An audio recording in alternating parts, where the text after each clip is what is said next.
Kaya lahat tayo maraming stress, maraming broken marriages, broken homes, maraming away, maraming gulo, maraming bayarin. Pero pag yan ang pinairal mong laging laman ng iyong utak, magkakasakit ka. Tingnan ninyo yung mga kamag-anak nyong tamad at batuga na hindi nag-iisip ng bayarin, ng enrollment, sila yung masaya. Mahihimbing matulog, ikaw na lagi nag-aalala, kwenta ng kwenta, bayad ng bayad. Sabi sa mga tao, magtipid kayo, isara nyo yung ilaw, patay yung tubig, huwag kayo mag-electric fan, huwag kayo mag-plancha ng pambakay, sayang ang kuryente. Kayo yung may ulcer. Kasi lagi ka nag-iisip.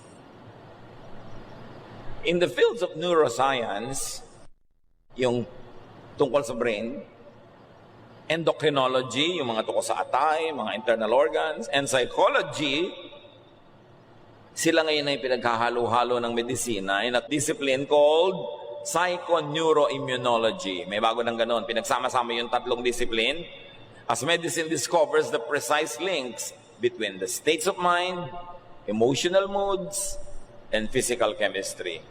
Kaya holistic na dapat ang paggamot sa pasyente. May kinalaman ang iniinom mong gamot, ang kinakain mo, sa nararamdaman mo, iniisip mo, mga kinakatakutan mo. Lahat ng iyon naglalakip-lakip to define your state of health or your state of illness. Kaya hindi na sapat umiinom ka lang ng gamot. Dapat pinapasaya mo rin yung isip mo. Tinatanggal mo yung mga stress at tension. Kasi kahit ka inom ng gamot, pero lagi kang nagmumura, lagi kang galit, lagi kang natatakot, hindi rin yung tatalab. Kailangan nagkakalakip-lakip yung damdamin, yung puso, yung katawan, physical world, and the spiritual world.